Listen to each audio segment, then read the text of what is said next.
Hello, and welcome to How to Be Orange, the audiobook experience. I enjoyed writing the book, I certainly enjoyed reading it, and I hope you enjoy listening to it. Go to youtube.com/Greg Shapiro and subscribe to my channel, and then you can click on the playlist. Enjoy. How to Be Orange, Chapter 4, Culture Shock Therapy. The quote, Durex, orgasmic, sex is fun. This was a condom package on a drugstore checkout counter at eye level. Sex in the Netherlands is, frankly, annoying. Everyone thinks we're over here having sex all the time. In my experience, it ain't so. But the Dutch attitude toward sex can be useful.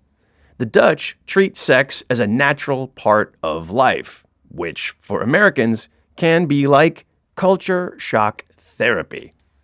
Culture shock therapy for me is defined as culture shock of experiencing something from a different culture that's shocking, but then therapy when you slowly realize that this different aspect of foreign culture is actually better. When I moved here in the 1990s, I remembered that there was a safe sex outdoor campaign on posters and billboards. Since the subject was sex, the poster showed a naked couple about to have sex. The image was this: a woman kneeling on her bed, topless, and standing in front of her was a big black dude wearing nothing. With one hand, the Dutch woman is about ready to take off her panties, and with the other, she's holding up a condom, saying, Doe jij iets aan, doe ik iets uit. If you put something on, I'll take something off. To me, it was the perfect way of saying, you're not in America anymore.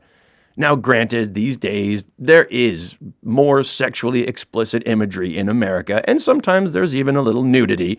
But both sexuality and nudity combined with a black guy in that white girl's bedroom would probably have many Americans calling the police.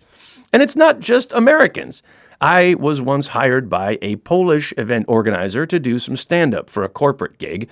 She arranged the event at a posh hotel on Dom Square, which is also right next to the red light district. The instructions were clear. Yes, you can talk to the audience, but don't mention the red light district. I asked the mostly male audience, so what do you want to talk about? And unanimously, they answered the red light district. So before I went on to talk about bicycles and tulips, I did a couple jokes mentioning the red light district. Immediately, the Polish organizer went berserk. She flung herself into the tech booth in the back, trying to wave me off stage, rather like a mother hen whose eggs had just been scrambled. She told the technician to cut my mic. Afterward, I was furious, but she was furiouser. She was apoplectic. She stammered, I cannot believe you said those words. You have ruined the reputation of this city, of this country. You have killed a part of me. A part of me has died tonight. All I could think was, I hope she never saw that AIDS poster. Now, the red light district has been described as an adult-themed outdoor amusement park. And like most amusement parks, if you've been through it once, you pretty much get it. Every time I'm hosting people from back in the States, they want to see the women in the windows or the sex shops, and more than once I've had requests for the Casa Rosso live sex show. Or as I like to call it, Bad Porn Live. Now, the live sex show keeps me guessing. Was it invented by someone who started in porn but loved live theater, or someone from the theater who really loved porn? Either way, they do put on quite a show.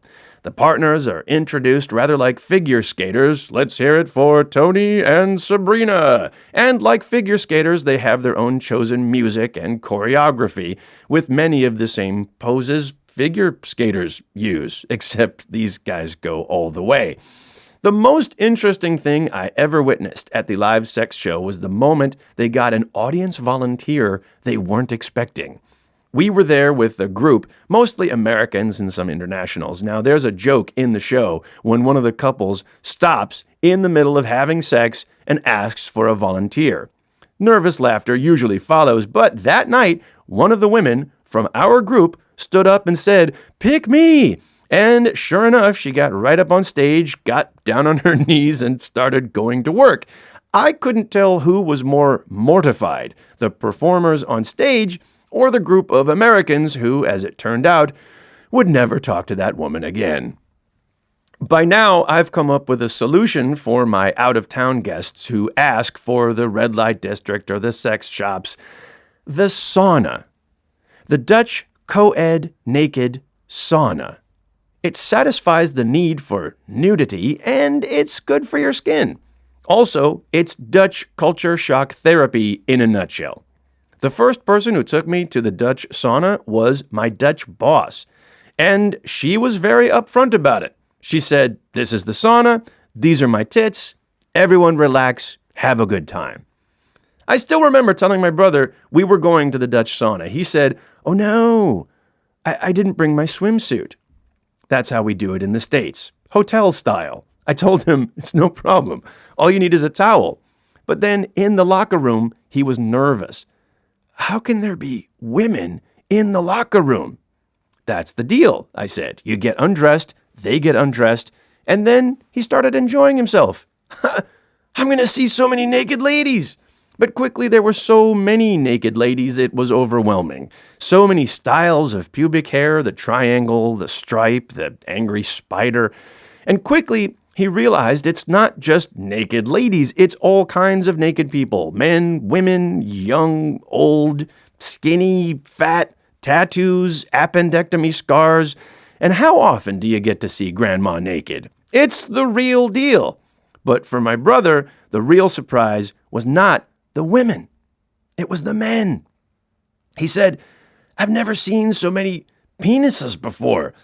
It was the length, but also the girth, apparently. Now, the ones that grow and the ones for show. We know about that. But my brother was shocked at the foreskins. Because when you're from America, there are not a lot of foreskins. It's more like, congratulations, it's a boy, and snip, snip, you're an honorary Jew. In America, we've heard of foreskins. We just never get to see a lot of them. A gay friend of mine insisted that I study up. He said foreskins are like fashion statements. They're like turtleneck sweaters, but there's such a little variety, from form-fitting turtlenecks that go right up over your head, and some are a little snug and your head sticks out a little bit, and some are like hand-knit with a slurfia that keeps on going. They're so cute. It's like grandma just kept on knitting. I do appreciate that the sex industry is good business for the Netherlands. I've even had the pleasure of performing for one of their trade shows. Well, almost. Boom Chicago was hired to perform at an event called Europerv. It was all about latex and leather and PVC. There was a runway and a fashion show for all the naughty garments, and then there was a duo act worthy of the Jim Rose Circus sideshow. These people had so many piercings in their genitalia that they were able to combine magic, magnets, and juggling. A poignant reminder that part of perversion is pain. Unfortunately, I missed that early part of the show because I had to perform in the home theater that night, but I didn't want to miss my colleagues in latex, so luckily I did hear this first-hand account from my colleague Leslie. She said, "We all had appointments at some sex shop to be outfitted in sassy rubber duds. There was a generous amount of talcum powder required to wriggle into them, and there we were in a room full of angry-looking rubber-clad people shifting their weight from side to side, staring at us, and for the most part, silent.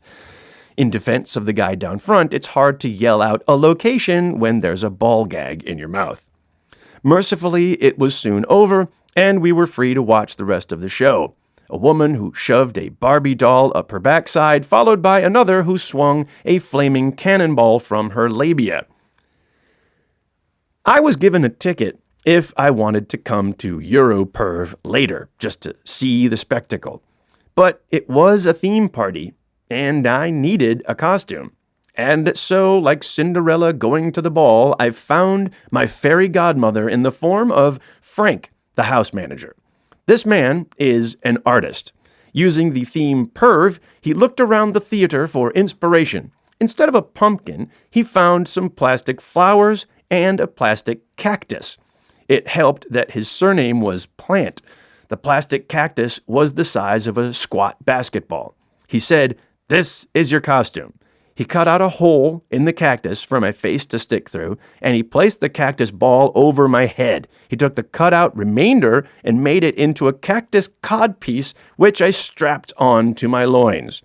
The finishing piece was nothing more than some sandals and a cape, and to this day, I will think of myself as the belle of the Europerv ball. The Dutch treat sex as a natural part of life, which I find reasonable.